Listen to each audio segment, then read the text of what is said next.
طالبانو ولې د پکتیا پوهنتون ودانۍ څخه د قاضي امان الله خان تصویر پاک کړی دی؟ ملګرو، که تاسو هم غواړئ په پوره جزئیاتو پوه شئ، ویډیو تر اخره وګورئ او زموږ چینل هم سبسکرایب کړئ. طالبانو د پکتیا پوهنتون له ودانۍ د امان الله خان انځور شوی تصویر پاک کړی. طالبانو پرون د پکتیا پوهنتون د طب پوهنځي له ودانۍ د افغانستان د خپلواکۍ د بیرته ګټونکي پاچا امان الله خان انځور شوی تصویر پاک کړی دی. د پکتیا پوهنتون څخه یو شمېر سرچینو د خپل غږ او نوم نه خپرېدو په شرط ازادي راډیو ته وویل دا پرېکړه داسې مهال شوې چې نن د طالبانو حکومت د لوړو زده کړو سرپرست وزیر ندا محمد ندیم دې پوهنتون ته ورغلی دی.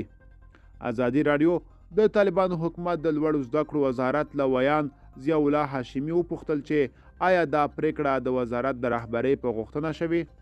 ښاغلي هاشمي د دې پوښتنې په ځواب کې لیکلي هغه د پوهنتون په خپل ابتکار پاک شوی. موده وړاندې په ټولنیزو رسنیو کې یوه ویډیو خپره شوې چې پکې د طالبانو حکومت د لوړو زده کړو وزارت سرپرست په کابل کې یوې غونډې ته په خبرو کې د نجونو تعلیم د غرب کلتور بللی و چې د په خبره امان الله خان او محمد ظاهر شاه افغانستان ته رالیږدولي وو.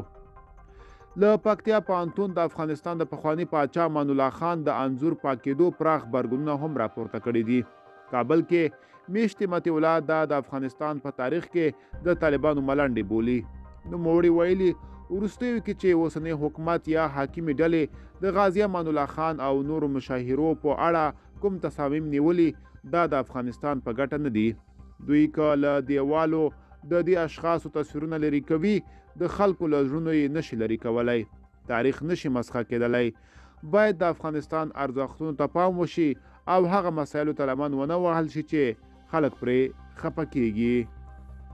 تاسو هم که د دې ویډیو په اړه څه نظر لرئ موږ سره کمنټ کې شریک کړئ. د لا ښکلې ویډیوګانو لپاره موږ سره پاتې شئ. تر بیا ښه وخت.